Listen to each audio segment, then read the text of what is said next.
Scott Johnson of Hopkins Farm broadcasting here in Shelbyville, Tennessee, Bedford County, about 50 miles south of Nashville, which is flooded right now, folks, if you haven't been up that way.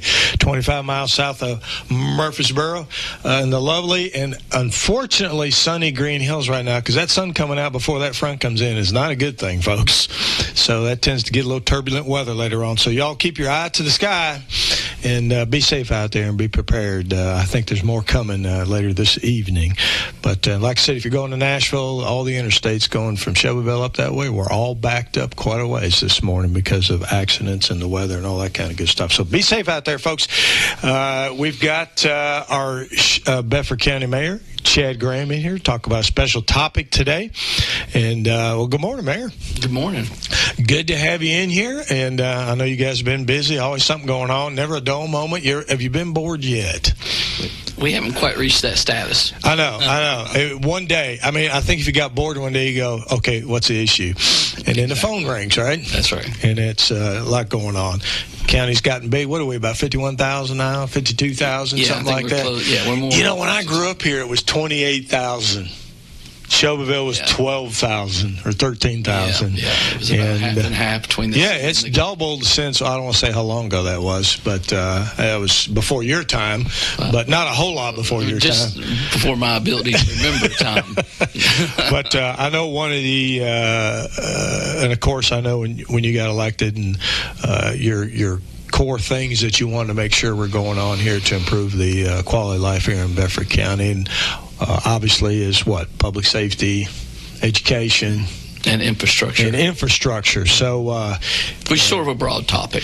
It is, but it's critical because the infrastructure stuff is stuff that people kind of almost take for granted, right? Absolutely. Of course, I think a lot of times people when I say they take it for granted, I don't mean that in a negative way. They just assume that the government's going to take care of business, and then when they die, when they're having a heart attack, an ambulance is going to show up in 5 minutes. That's right. Or if they need a deputy to show up in 5 minutes, they're going to do that, and they just expect elected officials to kind of take care of that, right?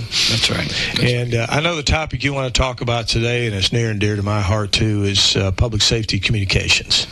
Right. We'd want to definitely take a minute and talk a little bit more about that, as it's gotten a little airplay lately. This is, of course, a critical component of public safety in general, and it crosses all of the boundaries of whether you be police, fire, EMS, emergency management, highway department, schools even rely on communications internally. They don't necessarily use our system to the maximum potential, but that's always an option, and they need that necessity to be able to speak to our people if it had a true disaster.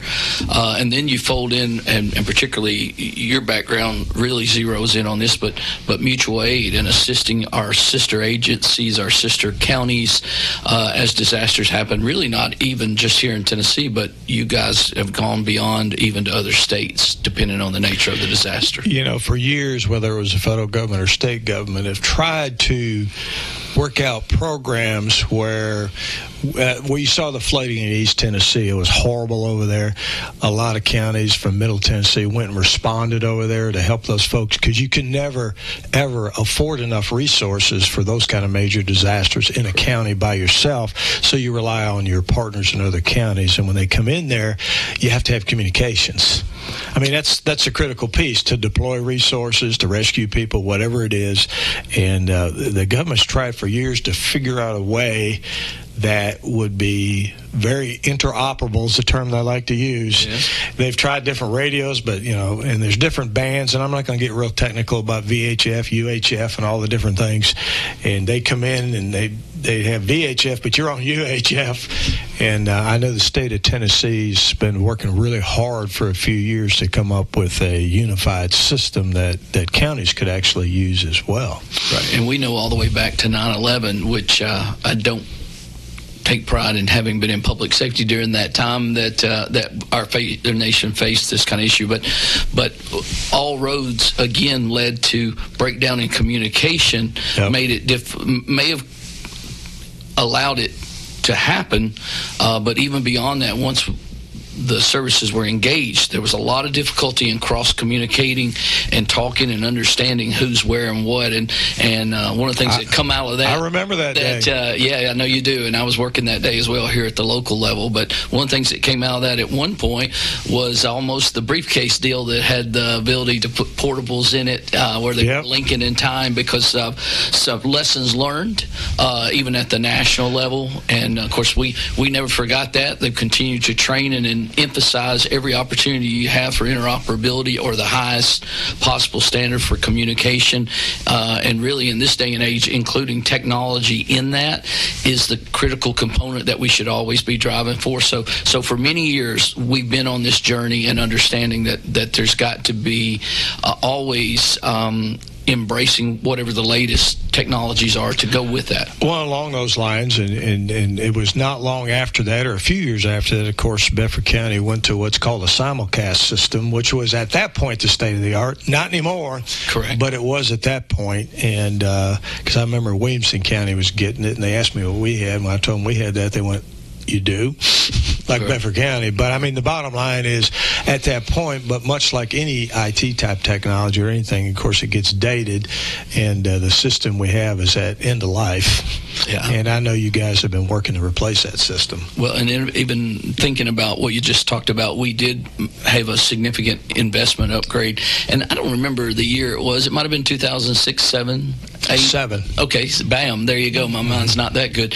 But I would tell you that this is during the time that the hospital was sold, and there were some funds that were appreciated there that the commission made the commitment to reinvest them back in the community, and public safety come together and said, we've got to have the next generation communication system. I think we had one tower back then. Probably so. And we went to like 5 towers. And so that was the genesis, because always there's a heavy lift on upfront cost to even deploy such the infrastructure, the systems. We were talking about that, weren't we? Yeah. And then there's a maintenance piece that follows that for the rest of its life. And once you turn the radio on, it's not over. The maintenance correct. Piece. Yeah. It's sort of like whenever I was talking about we've gotten some kids out of portable classrooms, but folks, this is not the end. This is the beginning, and so we can't rest on the fact that we're just catching up. Correct. Yeah. It will constantly be evolving. Yeah, and of course with that simulcast system, the county, I'm certainly glad the county commission at the time had the foresight to fund. Some of those towers were paid for with grant money. Some of them were not. Correct. But this county is so hilly, and the terrain is so difficult for radio communications that we only had one tower. So, I mean, there were, even back then, there were a lot of dead spots. If you remember, you had to switch to a different frequency when you went to Normandy. Absolutely. Then you had to remember to switch back because it was all manual when you left, and all of a sudden you couldn't get a hold of a deputy, and he forgot to switch back over to the regular. I mean, it was just a lot. It was very, it wasn't intuitive. It was very manual labor, remember things and have different things. And but the county did have the foresight to get all those towers, and that's helping us now, quite frankly, in putting this new system in. Yeah, and on that same logic, you talk about these technicalities of switch to this when you're in this area and use this color radio when you can't get out for this, and drop over to the EMS's frequency if you're in this pocket of the county. It is not something that you want to be gyrating when you're an emergency call. And then you think about, we ask volunteers to support and supplement public safety in all capacities, and it's just not practical to think that you're not going to have user errors. Certainly, even for the professionals that do it every day. But when you're asking folks to step up in an emergency and pull on the wagon, as I like to say, we want that to be streamlined and as simplified as possible, just because of the nature of what we're doing. Roger. I know even when that system was put in, and the radio folks can do coverage studies, like what's the coverage going to be with this capability? Because you can only afford so much capability, right? Usually, and I've never, as many places I worked around the country doing working with communications, I never worked anywhere where you had 100% coverage. It just really wasn't. It's almost impossible, just based upon the way things work in communications. But I think it was like 90% coverage for handhelds and 95% with mobiles when the system first went in. Of course, we've had a lot of growth since then. Depends on the time of year. Yeah, sometimes leaves on the variables. There are variables, but I know that one of the things you've always been committed to is getting our public safety people the best technology to better do their job and keep our folks safe here, and that has to do with a new system we're going to be installing. Correct. And of course, when I took office in 2018, we still were on the analog system, which was end of life really before even I stepped into this role, and so we certainly knew that it needed to be a priority. Now, it was going to be a heavy lift because of cost. Financially, yeah. Absolutely. Communications equipment has really skyrocketed. And there were some different debates among agencies, not just in Bedford, but across the state that were dealing with this, and really probably across the country as well, as to maybe less significant alternatives. In other words, just kind of patching along till because you can do that if you so decide to go that way. Right. There's commercial systems, but they're really not good for public safety. Right. Well, and I believe they would even tell you they don't meet the standard specs for a true emergency public safety network. Right. Not, it doesn't mean that they couldn't work or they wouldn't work, but they're not the gold standard for sure. Well, no, it's a lot different when you're using a radio system on large construction sites versus trying to save people's lives.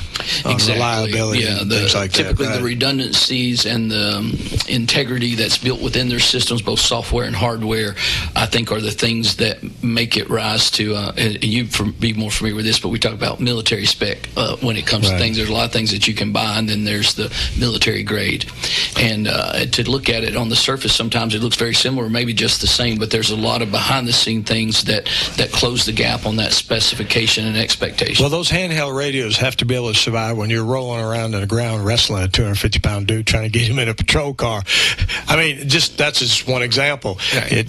Something you may wear on a construction site doesn't do that, but if you're out there doing that kind of stuff, you got to have something that's durable. Right. That just goes with the business. Right. And you stand in the middle of a tornado or a rainstorm. Well, there's that part right there. And so you've got water and wind, and then you've got lightning in the area. And, of course, we don't want to be out in the lightning, but the emergency dictates the situation. And so there's a lot of things that make things cost more when you really peel the onion back and look at all the variables and ways that piece of equipment may need to be used. Roger that. Folks, we're talking to Bedford County Mayor Chad Graham about communication systems, and we're going to talk about, after the 60-second break, we're going to come back and talking about the new system that we're about to go online with here in Bedford County. At United Communications, we're more than just fast internet. We're your local connection to reliability and service that you can count on. Right here in Bedford County. With fiber fast speeds and a team in your community, we keep you connected when it matters most. No long hold times, no out-of-town providers, just real service from people who care. Call 931-740-1800 or visit united.net. Thousands of Tennesseans already trust United. United Communications. Fast, local internet.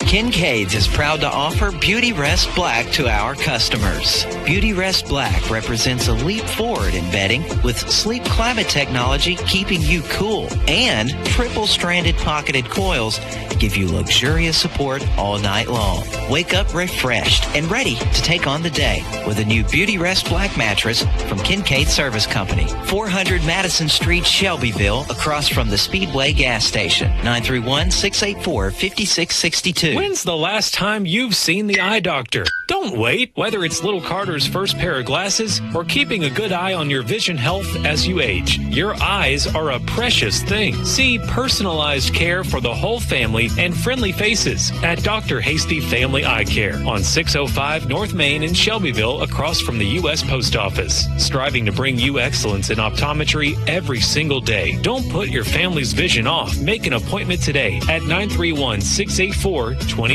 Personalized eye care for the whole family at Dr. Hasty Family Eye Care.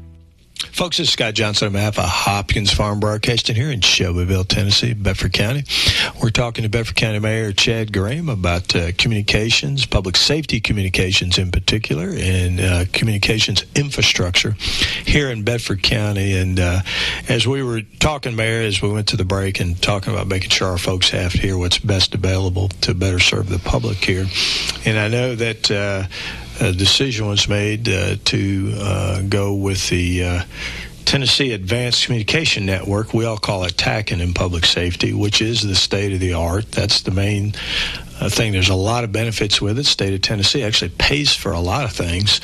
But you want to talk a little bit, kind of lead in on where we're going with that right now? I do, and I appreciate you teeing it up, because I might not could have articulated what TACN stood for. Well, everything in public safety is an acronym. That's right. And once we know the acronym, we forget what it stands for. So I know, so to kind of zero in on that from, again, more operating from the administrative executive branch position, not a public safety official, as I have been and as you have been and still do volunteer work for, and we're grateful for you for doing it. But there were certainly early conversations and discussions about cheaper options and maybe limited abilities of different radio type configurations and systems and what have you. And one of the things that was on my mind, and certainly in general, the public safety body was not disagreeing with this, but having come from EMS and understanding that we're out of the county a lot, and we're even called to go out of the state from time to time. And then as emergency management, you find yourself more likely dealing with that too. When you look at our... And we have deputy sheriffs all over the state. We do. And they may not be called to assist another county as often. Fire department maybe not as regularly. They're transporting prisoners and stuff to go. But when we look at the bigger picture and what was the gold standard, that was the first thing. I came here believing that I wanted every chance we got to go to national standards and best practices. TACN was the light blinking, saying if there's any way possible, this is where we need to be. These steps that could have been done short term in place of that had a lot of other limitations, wouldn't really grow with us. The state actually flipped to a model or concept in midstream as we were looking at this of incentivizing counties to actually get on the network with them, because they needed our towers, not just Bedford's, but across the state for their statewide network.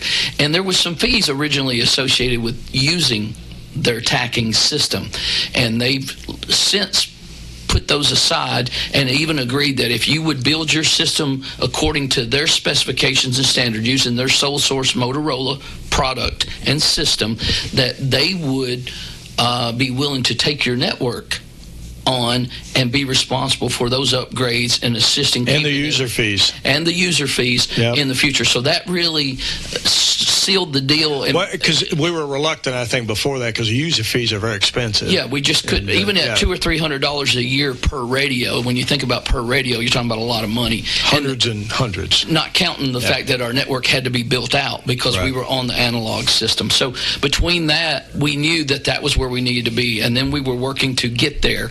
It was so financially difficult to think that we could come up with millions to transition appropriately and completely. And then along came COVID. And as devastating and as difficult as that was, then along came a thing called ARP funds, American Recovery Plan funds.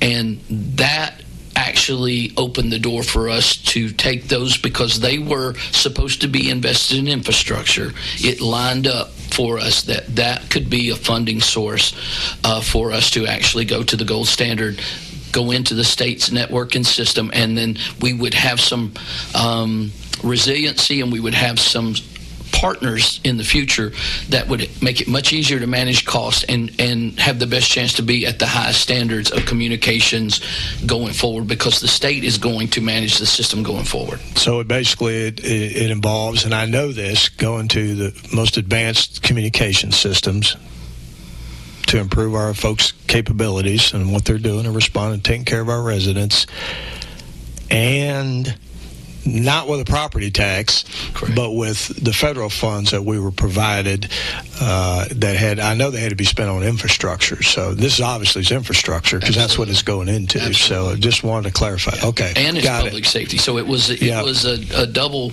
positive, a force multiplier, whatever term that you like to use when it relates to those things. And keep in mind, not only the great things it's going to do for Bedford, and thank God for it, but this also is improving the state's ability to have communication I think and manage. It's a win-win. Absolutely. It's a win for the state because, quite frankly, and we thank the commission again for putting all those towers up or funding those towers years ago, because it would have been a lot more if we didn't already have the towers. Exactly. And the state wanted to use those towers. That's the flip side, which they can. It won't interfere with our communications, right? Because we're going on their system.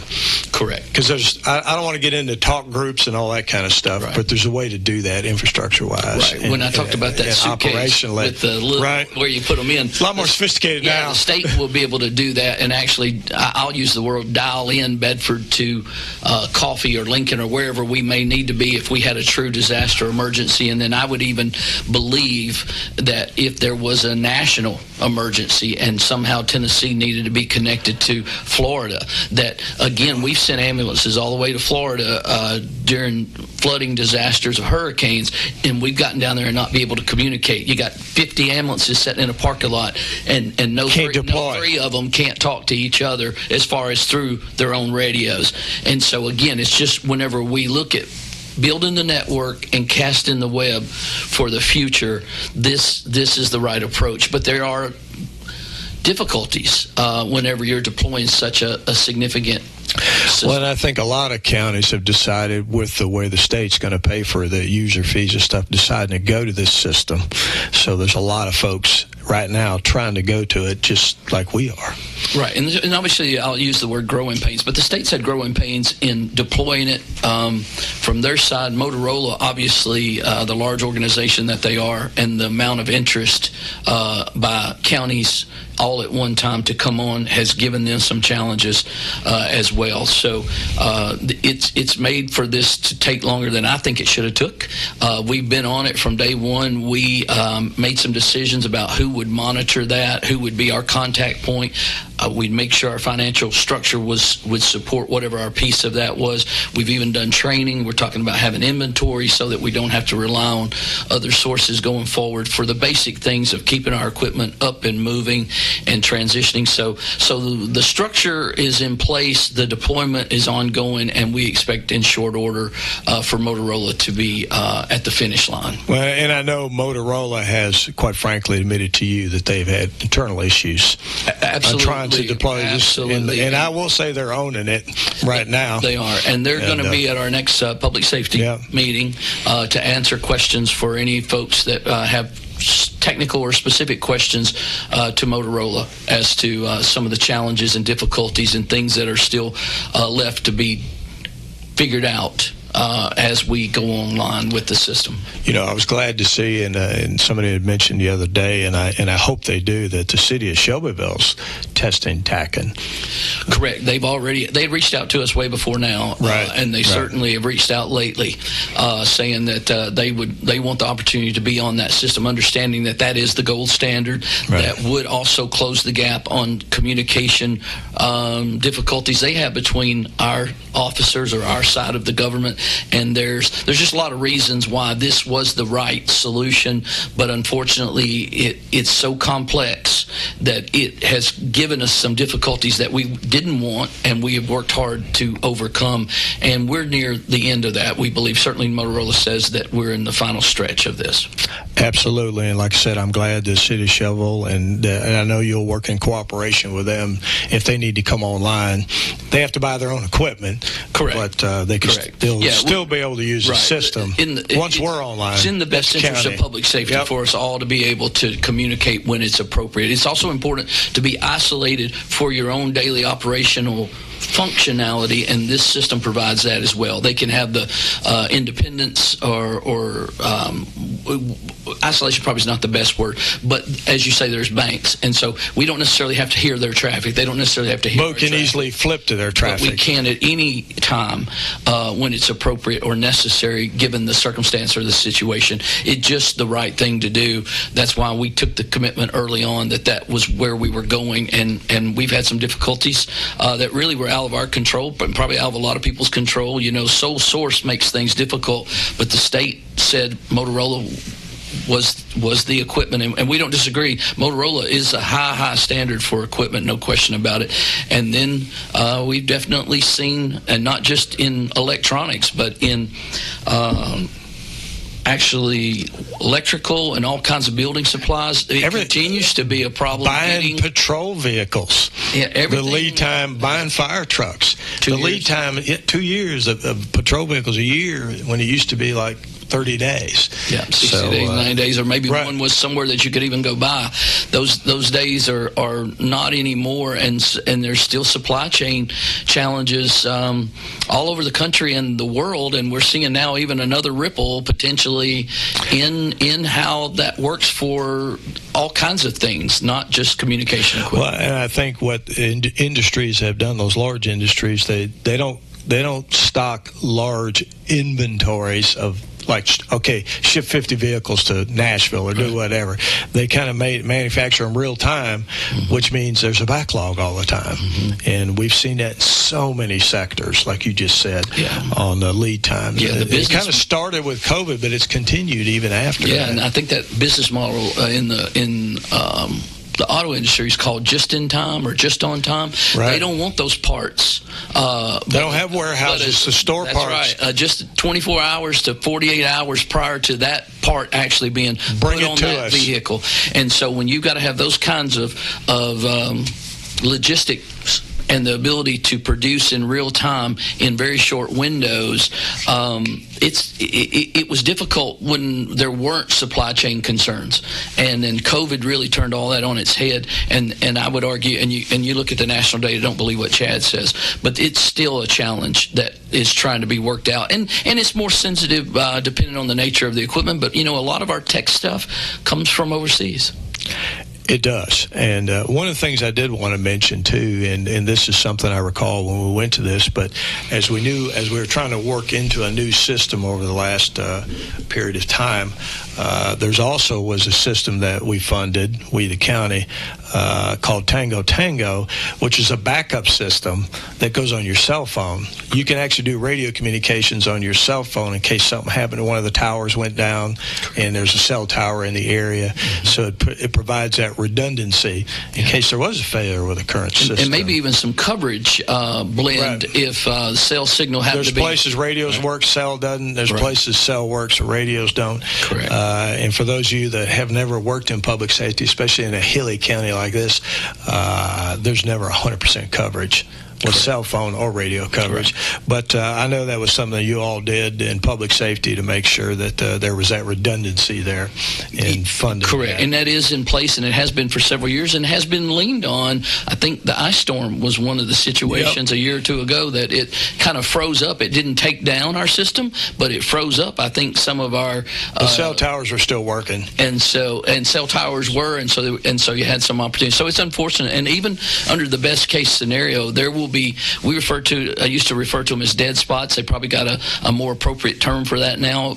And then sometimes the thing just don't work. And then other times, and this happens more than you would think it does, there's a little bit of user error in the whether we're on the wrong channel or we got the wrong mic or whatever else could cause just a temporary. And again, when you think about, we rely heavily on volunteers or people that don't do this every day, and we ask them to come into our environment and operate. So it's not that difficult for, under the best circumstance, communication to break down. Then when you have these challenges that will always be in how we do, you're going to have those situations where it doesn't go to plan. But I would tell you, anytime you hear the statement that the radio system didn't work and the cell system didn't work, then you're really in probably some kind of geographic anomaly, or there's some kind of power disruption or some kind of interference that goes beyond the normal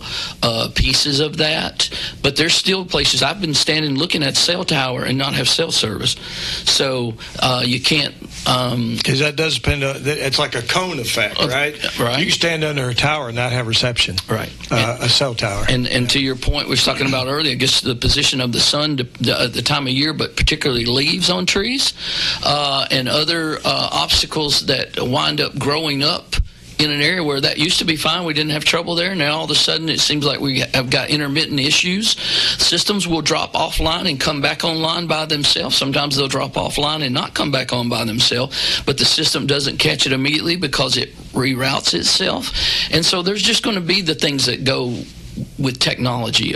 Just like in your home, you go to sit down to your computer. I was going to get on it the other night, and it was off. Well, I don't ever turn it off. And so I had either updated or something. It just took a mind of its own and done something. I was able to bring it back online, use it. This happens with communications. The two things I would say is we had, of course, from the very beginning, made our contact point, our lead person to manage the deployment of this thing, our emergency management director, which you know a lot about that position, and has done a great job. And we've had multiple meetings and regular meetings with our public safety people. And then, of course, our E911 system really manages our network that is operating. Now, they're not the one responsible for deploying it, but they will be the ones to manage it, monitor it, and of course, they use it. They are the point we're talking to every day when the system's up. Well, Mayor, we're about out of time now, believe it or not, and we appreciate you coming in today and talking about this new system and this new capability. We're excited about what it's going to do. I mean, it's going to provide our public safety people, and they deserve this, with state-of-the-art communications. Nothing's perfect, but it will certainly be better than what we have now, even though it was the state-of-the-art when we put it in. And there's a high probability that the longevity is going to be so much more significant for the county because the state is going to make sure that they evolve.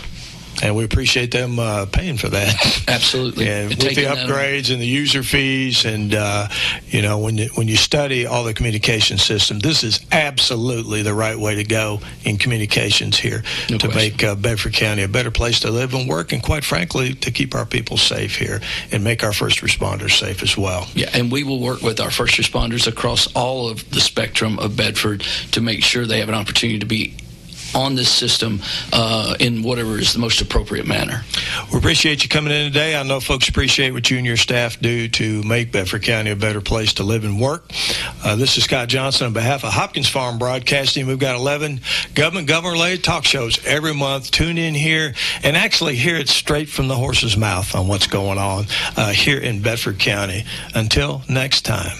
When's the last time you've seen the eye doctor? Don't wait. Whether it's little Carter's first pair of glasses or keeping a good eye on your vision health as you age, your eyes are a precious thing. See personalized care for the whole family and friendly faces at Dr. Hasty Family Eye Care on 605 North Main in Shelbyville, across from the U.S. Post Office. Striving to bring you excellence in optometry every single day. Don't put your family's vision off. Make an appointment today at 931-684-2020. Personalized eye care for the whole family at Dr. Hasty Family Eye Care. Visit Kincaid Service Company today to experience the superior comfort of a Serta mattress. Serta has pioneered sleep innovation for more than 90 years, bringing quality products to more than 150 countries worldwide. Serta Comfort is validated by consumers with thousands of 5-star reviews and are designed and assembled in the U.S. at one of Serta's state-of-the-art facilities. Serta's award-winning mattress collections are created by providing superior comfort along with overall support and breathability. Get Serta Comfort by visiting Kincaid Service Company in Shelbyville. Online at kincaidservice.com. At United Communications, we bring you fiber fast speeds with a network built for your community. Reliable service, locally staffed support, keeping you connected. Call 931-740-1800 or visit united.net.